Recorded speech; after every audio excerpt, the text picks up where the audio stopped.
perpaduan ya antara seorang jurnalis dan seorang seniman.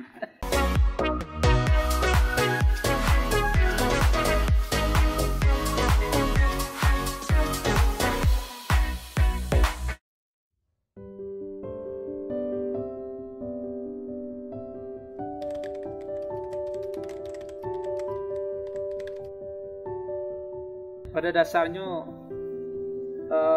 aku secara pribadi itu perpaduan ya antara seorang jurnalis dan seorang seniman. Jadi agak suka membuat, tapi bukan seniman seperti musisi ya, bukan seperti itu.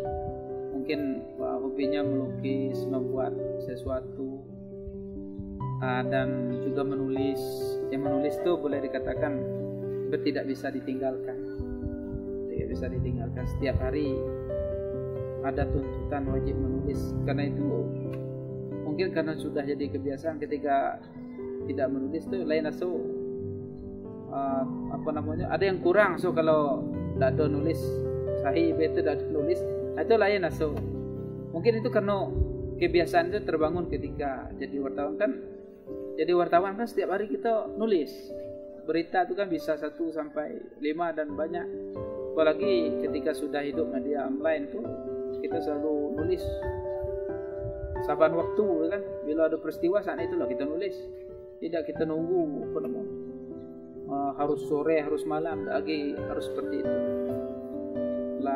Langsung cepat. Ya profesi lain ya menekuni hobilah termasuk laga gawe dusun menukang dikit atau lebih kan hal seperti itu ya. Kemudian juga berpetualang itu paling hobi, berpetualang termasuk kegiatan-kegiatan lain seperti mancing apa segala macam. Itu salah satu hobi. Karena nilai positifnya itu ada. Jadi nilai positifnya itu ada di situ.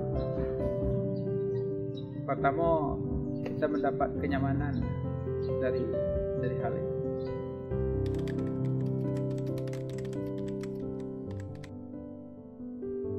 Kalau mainin itu fokus aku ke novel ya. Novel, cerpen, puisi. Lebih yang sastra lah sifatnya itu. Lebih fokus ke situ. Kalau dulu banyak mungkin tulisan-tulisan ya yang berupa artikel kan. Kalau ini lebih fokus ke cerpen, novel dan puisi. Walaupun belum ada yang terbit, tetapi sudah banyak. Memang sengaja untuk sementara belum ingin nyetak dulu. Karena karyanya banyak tapi belum diedit. Artinya ada beberapa hal itu mungkin harus diperkuat dengan riset. Kita menulis novel itu tidak bisa hanya dihayalkan saja, tetapi juga harus dilakukan penelitian.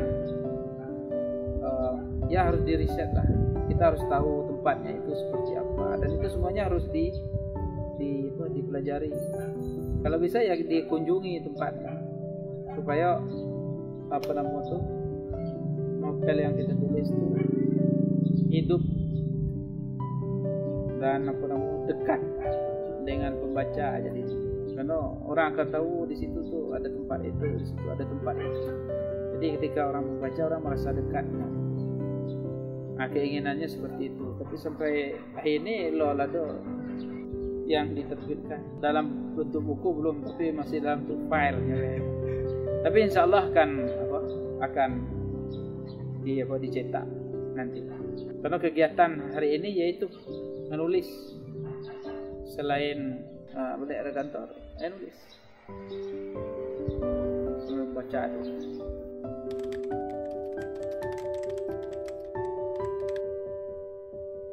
Ada yang sebenarnya karena kita wartawan banyak menemukan bermacam kejadian ya, bermacam kejadian.